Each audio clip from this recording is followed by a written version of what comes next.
Hello students, last lecture में मैंने आपको प्रोकैरियोटिक सेल और यूकैरियोटिक सेल के बीच में जो एग्जैक्ट डिफरेंस क्या है कि एक प्रोकैरियोटिक सेल और एक यूकैरियोटिक सेल में क्या डिफरेंसेस होते हैं, ये आपको मैंने डिटेल में समझा दिया था। उसके बाद हमने प्रोकैरियोटिक सेल को और अच्छे से समझा, कैसे हमने एक बैक्टीरिया की जो है डायग्राम बनाई, उसको हमने डिटेल में एक्सप्लेन किया।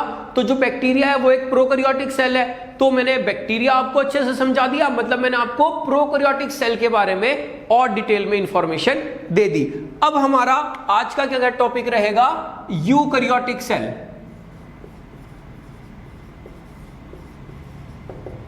यूकैरियोटिक सेल, तो देखो यूकैरियोटिक सेल भी हम ऐसे ही समझेंगे एग्जांपल लेके। तो यूकैरियोटिक सेल्स की क्या क्या एग्जांपल्स आती हैं, जैसे प्रोकैरियोटिक की क्या बताई थी मैंने आपको, बैक्टीरिया, माइकोप्लाज्मा, साइनोबैक्टीरिया, है ना, वो सारी चीजें जो मैंने आपको समझाई, फिर मैंने एक बैक्टीरिया को आपको डिटेल में समझा दिया। वैसे ही यूकैरियोटिक सेल की क्या क्या एग्जांपल्स हैं, तो देखो जो किंगडम प्रोटिस्टा के ऑर्गेनिजम्स होते हैं, किंगडम प्रोटिस्टा के जो ऑर्गेनिजम्स होते हैं वो यूकैरियोटिक सेल होते हैं। मतलब कौन कौन से ऑर्गेनिजम्स, बहुत सारे ऑर्गेनिजम्स हैं। हम कुछ एग्जांपल लेते हैं, जैसे अमीबा, पैरामीशियम,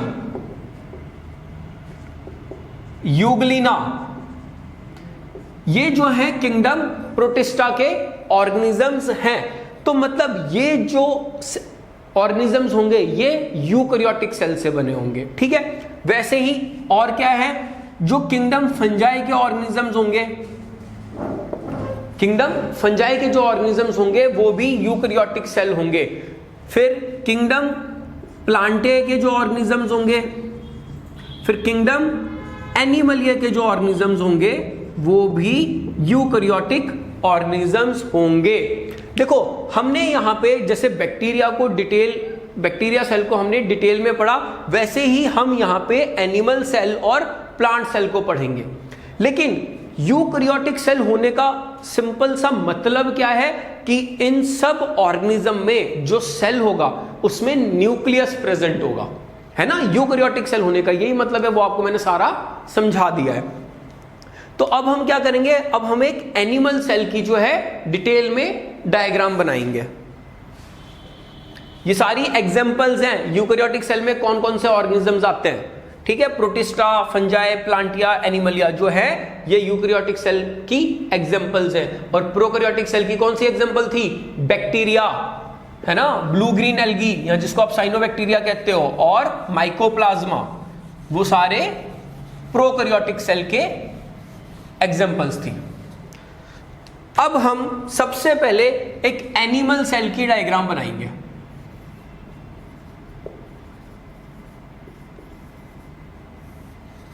ठीक है, सबसे पहले एक एनिमल सेल की डायग्राम बनाएंगे। देखो एनिमल सेल में क्या होगा, सबसे पहले एक होगी सेल मेम्ब्रेन,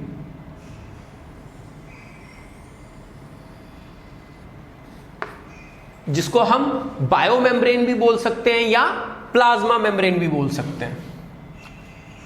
तो ये है सेल मेम्ब्रेन या जिसको प्लाज्मा मेम्ब्रेन या बायो मेम्ब्रेन भी बोला जाता है। अब इस सेल मेम्ब्रेन के अंदर ये जो सारा पार्ट होगा, ये क्या होगा, ये सारा पार्ट ये होगा cytoplasm. This will be cytoplasm. अब एनिमल सेल में क्या होता है, यहां पे नॉर्मली सेंटर में जेनेटिक मटेरियल होता है, किस फॉर्म में, थ्रेड फॉर्म में। और ये जो जेनेटिक मटेरियल है, क्योंकि एनिमल सेल जो है एक यूकैरियोटिक सेल है, तो मतलब ये जेनेटिक मटेरियल जो है ये एनक्लोज्ड होगा,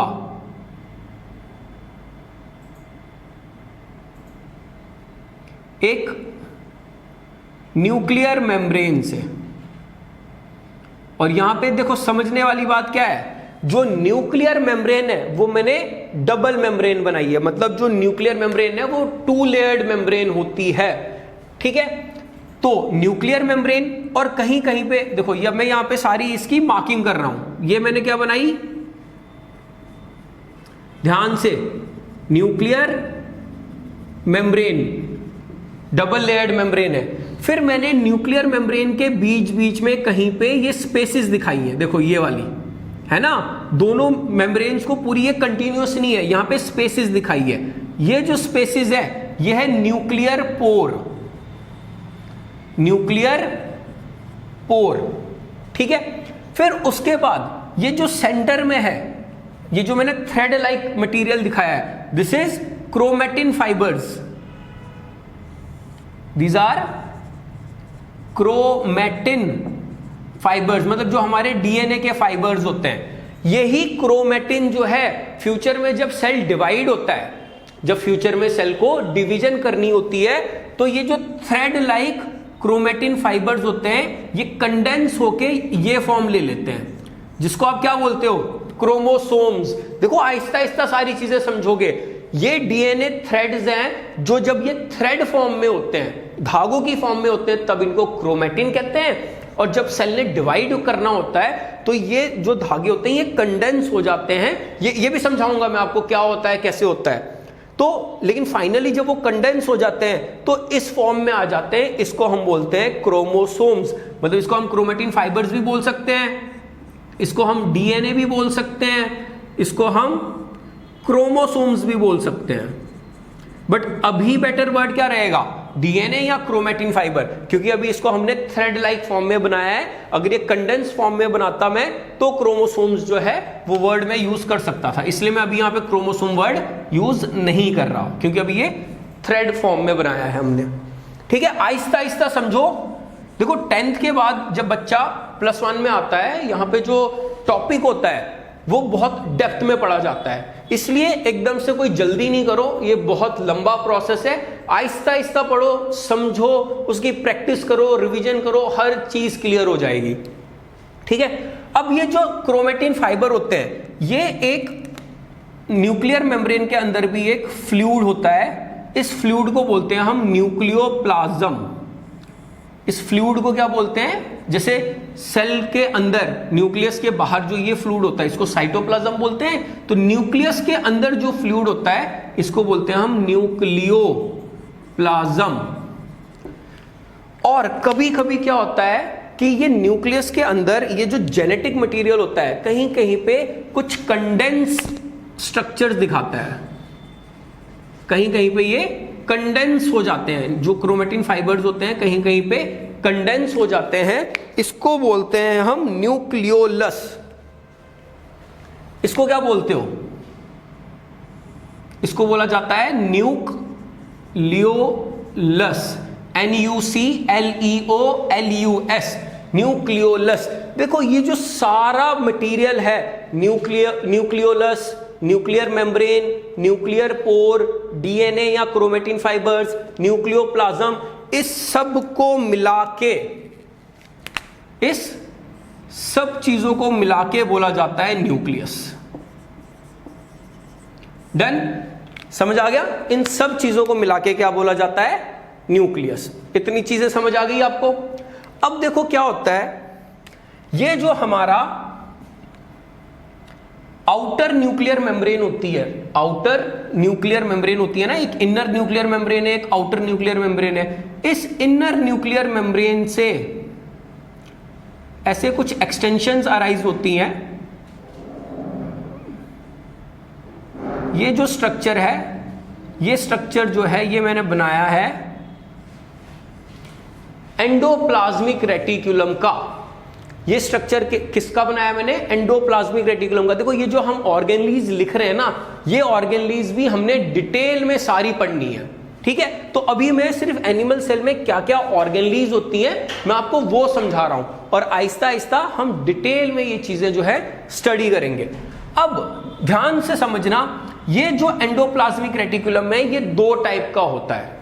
एंडोप्लाज्मिक रेटिकुलम जो है ये 2 टाइप का होता है। अगर इस एंडोप्लाज्मिक रेटिकुलम पे राइबोसोम्स अटैच्ड हैं, अगर इस एंडोप्लाज्मिक रेटिकुलम पे राइबोसोम्स अटैच्ड हों, तो ऐसे एंडोप्लाज्मिक रेटिकुलम को बोला जाता है रफ एंडोप्लाज्मिक रेटिकुलम। इसके बारे में हम डिटेल में पढ़ेंगे, अभी बिल्कुल बस समझो, चीजें समझो, याद रखने की कोशिश करो। जो एंडोप्लाज्मिक रेटिकुलम है अराइज कहां से होता है? आउटर न्यूक्लियर मेम्ब्रेन से वो अराइज होता है। तो दिस इज एंडोप्लाज्मिक रेटिक्यूलम। और मैंने आपको बोला ये जो एंडोप्लाज्मिक रेटिकुलम है ये दो टाइप का है, एक है रफ एंडोप्लाज्मिक रेटिकुलम और दूसरा क्या है? Smooth endoplasmic reticulum. ठीक है, ये चीजें याद रखनी है आपने। रफ कब होगा? जब राइबोसोम्स अटैच होंगे इस पे। स्मूथ कब होगा? जब राइबोसोम्स अटैच नहीं होंगे इस पे। इनके बारे में भी हम डिटेल में पढ़ेंगे। ठीक है, इतना हो गया। और क्या ऑर्गेनली होती है यहां पे? देखो न्यूक्लियस के पास में कभी कभी यहां पे ये ऑर्गेनलीज होती हैं जिसको हम क्या बोलते हैं? ये होती हैं Golgi bodies. These are Golgi bodies. अभी बस नाम याद करो, आहिस्ता आहिस्ता इनकी प्रॉपर्टीज, फंक्शन, स्ट्रक्चर हमने सब पढ़ना है। तो ये जो मेम्ब्रेनस ऑर्गेनलीज हैं दीज आर गोल्जी बॉडीज। ठीक है, और क्या होता है? और सेल में कुछ ऐसी ऑर्गेनलीज होती हैं, इनको हम बोलते हैं माइटोकॉन्ड्रिया। माइटोकॉन्ड्रिया ये जो है इनका, देखो हर चीज के बारे में अभी मैं आपको कोई फंक्शन वगैरह नहीं बता रहा, एक एक का डिटेल में जो है हम स्टडी करेंगे। बस अभी नाम याद करो, डायग्राम समझो। ये जो ऑर्गेनली है ये है माइटोकॉन्ड्रिया की, इसमें एटीपी सिंथेसिस होती है, ये भी हमने डिटेल में पढ़नी है। ठीक है, फिर देखो एनिमल सेल में एक बहुत इंपॉर्टेंट ऑर्गेनली होती है जो सिर्फ एनिमल सेल में पाई जाती है, प्लांट में नहीं होती है। वो क्या है? न्यूक्लियस के पास दो परपेंडिकुलर स्ट्रक्चर्स पड़े होते हैं ऐसे।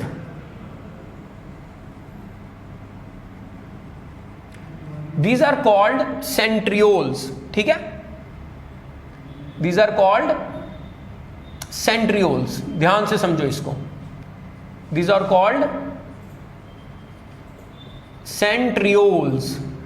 और इन centrioles के इर्द गिर्द पेरीसेंट्रियोलर फाइबर्स होते हैं। अप्रोक्सीमेटली 9 नंबर होते हैं, ये 9 होते हैं। 1 2 3 4 5 6 7 8 9 9 पेरीसेंट्रियोलर फाइबर्स होते हैं।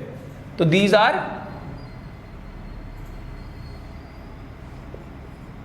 पेरीसेंट्रियोलर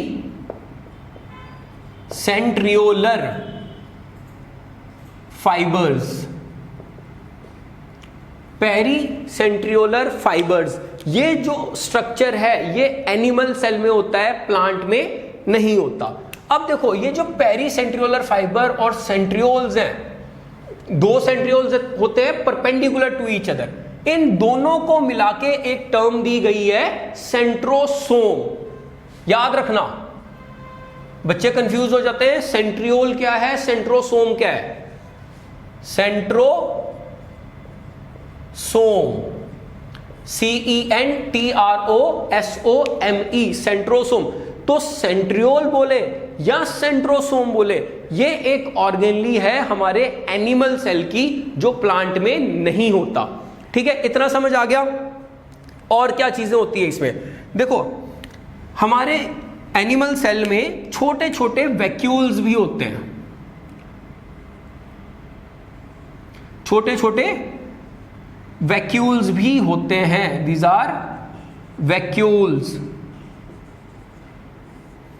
ठीक है, और कभी कभी इन वैक्यूल्स में क्या होते हैं, एंजाइम्स होते हैं। ये कैसे बने, इनकी फॉर्मेशन क्या है, फंक्शन क्या है, सारा डिटेल में पढ़ेंगे। तो कहीं कहीं पे इन वैक्यूल्स में एंजाइम्स होते हैं, तो इनका नाम चेंज हो जाता है लाइसोसोम्स। तब इनको क्या कहते हैं हम, लाइसोसोम्स। ठीक है, समझ आ गया। और एनिमल सेल में क्या होता है, और क्या चीज होती है, साइटोप्लाज्मिक स्केलेटन। कुछ फाइबर्स होते हैं जो साइटोप्लाज्म में ऐसे रैंडमली पड़े होंगे। ठीक है,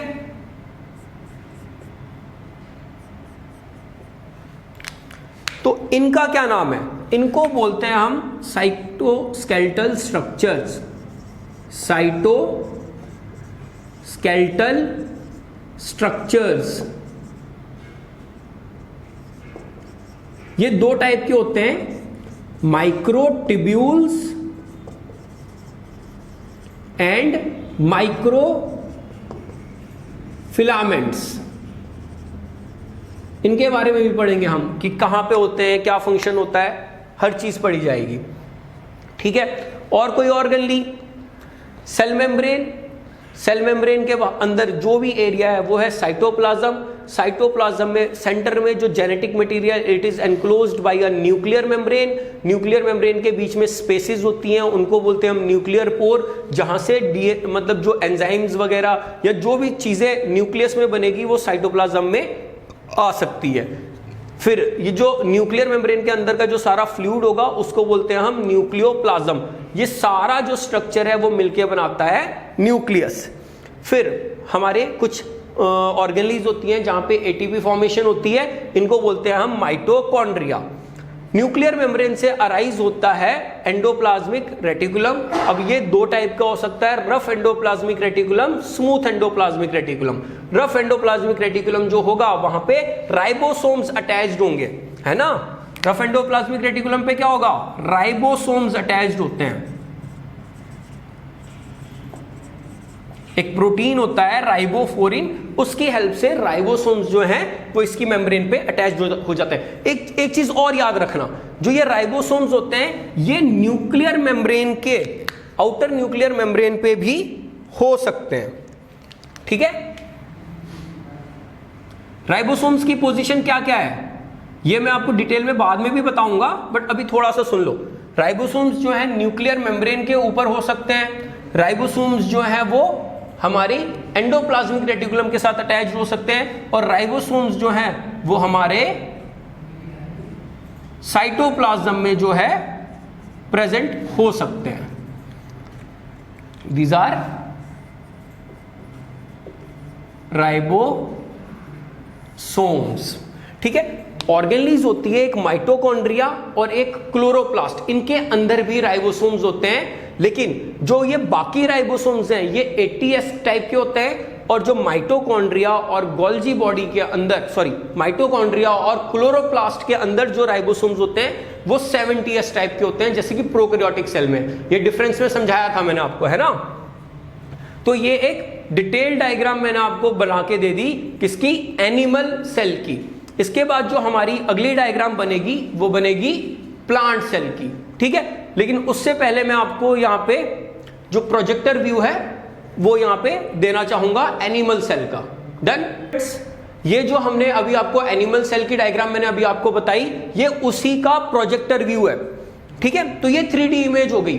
जो इंफॉर्मेशन है वो लगभग सारी की सारी मैंने आपको एनिमल सेल में दे दी है। अब ध्यान से देखो कि हमारा कुछ मिस तो नहीं हुआ है। सबसे पहले मैंने बोला था कि सेल की जो आउटर कवरिंग है उसको हम बोलते हैं सेल मेम्ब्रेन, या बायो मेम्ब्रेन भी बोलते हैं, है ना, या प्लाज्मा मेम्ब्रेन भी बोला जाता है। अब देखो यहां ध्यान से देखो कि जो न्यूक्लियर, अब ये आ गया यहां पे सेल मेम्ब्रेन, और जो ये सेंटर में है वो है हमारा न्यूक्लियस। तो न्यूक्लियस में देखो क्या क्या था, सबसे बाहर न्यूक्लियर एनवेलप, जिसको मैंने आपको क्या बताया, न्यूक्लियर मेम्ब्रेन। तो न्यूक्लियर मेम्ब्रेन जो है वो जेनेटिक मटेरियल को जो है वो एनक्लोज करके रखता है, और कहीं कहीं पे जो जेनेटिक मटेरियल होता है वो डार्कली स्टेन्ड होता है, उसको हम बोलते हैं न्यूक्लियोलस। इनके बारे में भी आपको डिटेल में इंफॉर्मेशन दी जाएगी। बाकी जो फ्लूइड होगा न्यूक्लियर मेम्ब्रेन के अंदर, जो फ्लूइड होगा वो होगा न्यूक्लियोप्लाज्म। ठीक है, और यहां पे देखो ध्यान से, जो न्यूक्लियर मेम्ब्रेन है उसमें ये देखो ये छोटे छोटे से पोर्स बनाए हुए हैं, ये है न्यूक्लियर पोर। तो nuclear pore, nucleoplasm, nucleolus, nuclear envelope, और यहां पे एक चीज इन्होंने मिस कर दी है, हमारा जो डीएनए होगा या जिसको हमने कहा क्रोमेटिन, आपको मैंने डायग्राम में बताया है। तो ये सारी चीजें मिलके क्या बना रही है, न्यूक्लियस, है ना, ये हो गया। अब जो न्यूक्लियर मेम्ब्रेन है उससे अराइज होता है एंडोप्लाज्मिक रेटिकुलम, और एंडोप्लाज्मिक रेटिकुलम ध्यान से देखो तो इन्होंने यहां पे ऐसे डॉट्स डॉट्स बनाए हैं। तो ये जो डॉट्स हैं ये कुछ नहीं है, वही है जो मैंने आपको राइबोसोम्स बताए थे। तो अगर एंडोप्लाज्मिक रेटिकुलम के ऊपर राइबोसोम्स अटैच्ड हो तो वो कहलाया जाता है रफ एंडोप्लाज्मिक रेटिकुलम। फिर ये जो ऑर्गेनली है आपको बताई मैंने, माइटोकॉन्ड्रिया, जिसमें एटीपी सिंथेसिस होती है, ठीक है। उसके बाद सेल मेम्ब्रेन के अंदर ये जो सारा फ्लूइड पार्ट होगा उसको हम बोलते हैं साइटोप्लाज्म, और इसमें बहुत सारी डिफरेंट ऑर्गेनलीज जो हैं वो बनी हुई हैं, ठीक है। कुछ सेक्रेटरी वेसल्स होती हैं जो कुछ एंजाइम्स वगैरह या कुछ पिगमेंट्स वगैरह जो हैं सेक्रीट करती हैं। फिर यहाँ पे ये सेकुलर स्ट्रक्चर है, फ्लैटन्ड मेम्ब्रेनस स्ट्रक्चर है, इसको बोलते हैं गोल्जी बॉडी। हर एक ऑर्गेनली के कैरेक्टर के फंक्शन के बारे में हमने डिटेल में पढ़ना है, डन। फिर देखो ये एक ऑर्गेनली है परऑक्सीसोम्स, ठीक है। ये कुछ माइक्रो बॉडीज होती हैं, इनको माइक्रो बॉडीज कहा जाता है, छोटी छोटी ऑर्गेनलीज जिनके कुछ स्पेशल फंक्शंस होते हैं। इसके बारे में भी मैं आपको बताऊंगा। 3 तरीके की माइक्रो बॉडीज होती हैं, स्फीरोसोम्स, एक परऑक्सीसोम्स आ गया नंबर 1, नंबर 2 स्फीरोसोम्स, और नंबर 3 ग्लाइऑक्सीसोम्स। ये 3 तरीके की माइक्रो बॉडीज होती हैं। अब इनमें से कौन सी एनिमल सेल में होगी, कौन सी प्लांट सेल में होगी, वो सारी चीजें हम बात करेंगे, ठीक है। लेकिन यहां पे एनिमल सेल में दिखाई है परऑक्सीसोम्स, तो परऑक्सीसोम्स ऐसे एनिमल सेल में प्रेजेंट होती है, ठीक है। बाकी इसके बारे में इंफॉर्मेशन मैं आपको दूंगा। फिर देखो यहां पे ध्यान से, मैंने बताया था कि न्यूक्लियस के पास 2 परपेंडिकुलर स्ट्रक्चर प्रेजेंट होते हैं, 2 रॉड लाइक स्ट्रक्चर प्रेजेंट होते हैं which are perpendicular to each other. इसको बोलते हैं हम सेंट्रियोल, और इसके इर्द गिर्द कुछ पेरी सेंट्रियोलर फाइबर्स होते हैं जिनको मिला के हम पूरे स्ट्रक्चर को क्या बोलते हैं, सेंट्रोसोम। तो सेंट्रियोल के साथ अगर पेरी सेंट्रियोलर फाइबर्स हम ऐड कर दें तो इस पूरे स्ट्रक्चर को क्या बोला जाता है, सेंट्रोसोम, ठीक है। ये मैंने आपको समझा दिया है। फिर देखो मैंने बताया कि वैक्यूल्स में अगर एंजाइम्स प्रेजेंट हो, हाइड्रोलिटिक एंजाइम्स, इसके बारे में भी हमने डिटेल में पढ़ना है, तो इनको बोलते हैं हम लाइसोसोम्स, ये भी मैंने आपको समझा दिया। फिर हमारे सेल के अंदर कुछ ऑर्गेनलीज होती हैं जो कहलाई जाती है राइबोसोम्स। इनका फंक्शन क्या होता है, इनका फंक्शन प्रोटीन सिंथेसिस का होता है। और सेल की मेम्ब्रेन से कुछ फिलामेंट्स अराइज हो सकते हैं, जैसे यहां पे सीलियम अराइज हुआ है। सीलियम क्या है, सीलिया का सिंगुलर है, तो सीलिया जो है इसके डिफरेंट फंक्शंस होते हैं अलग अलग ऑर्गेनिजम्स में, ठीक है। तो ये देखो, ये एक मैंने आपको एनिमल सेल का प्रोजेक्टर व्यू दिखा दिया, और इससे पहले मैंने आपको डिटेल में एनिमल सेल की डायग्राम भी बना के दिखा दी, डन। अब जो हमारा अगला यूकैरियोटिक सेल है वो क्या है, प्लांट सेल। तो अगला क्या बनाएंगे अब हम, प्लांट सेल के बारे में। उसके बाद जब एनिमल सेल प्लांट सेल की डायग्राम्स कंप्लीट हो जाएगी, फिर डिटेल में हम इन हर एक ऑर्गेनली के बारे में पढ़ेंगे। यही हमारे मेन टॉपिक्स हैं सेल चैप्टर के, ठीक है। Thank you.